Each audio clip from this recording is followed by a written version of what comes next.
Halo Guru SCBD dan sekitarnya. Nah, ini adalah episode 6 dari runtutan pembahasan gua soal RKUHP, Pak. Nah, di kesempatan kali ini terkait dengan pasal 411 tuh. 411 itu membahas terkait dengan kalau lu bikin konten pornografi untuk pribadi, maka lu tidak dipidana. Nah, banyak orang yang punya pro dan kontra terkait dengan permasalahan ini, Pak. Nah, gue sebenarnya agak bingung, Pak. Kan pemikiran gue agak liar ya kalau gue itu. Kalau gue berpikir bahwa ya kalau buat bikin bokep untuk konsumsi pribadi sih no problem sih kalau gue ya. Itu prinsip pemandangan gue atau pandangan gue.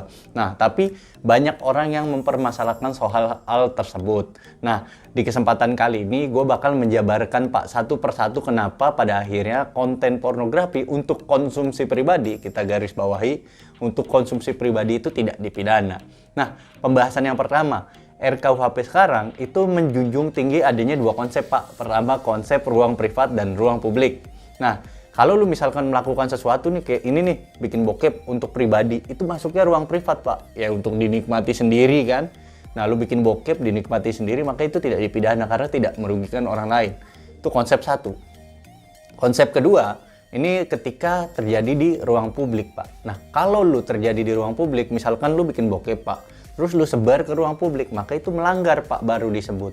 Dia melanggar pertama norma kesusilaan, dua norma agama, tiga melanggar hukum. Itu jelas karena melanggar ketertiban umum, Pak. Nah, akan ada satu permasalahan seperti ini, Pak. Misalkan kita buat bokep untuk pribadi, tapi pada akhirnya tersebar ke masyarakat. Nah, lu baru bisa kena pidana di situ. Karena apa? Awalnya masuk ke privat, tapi nanti akhirnya tersebar di publik tuh. Itu pembahasan nomor satu. Nah, pembahasan yang kedua, sebenarnya pasal ini nih udah pernah ada, Pak, di Undang-Undang 44 tahun 2008. Itu terkait dengan Undang-Undang Pornografi. Ada di penjelasan pasal 4 ayat 1.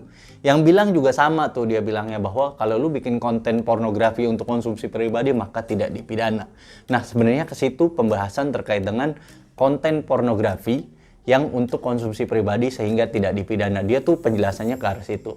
Kalau lu memang ada pasal yang mau gue bahas, lu bisa taruh itu di kolom komentar supaya nanti gue bahas di episode kemudian.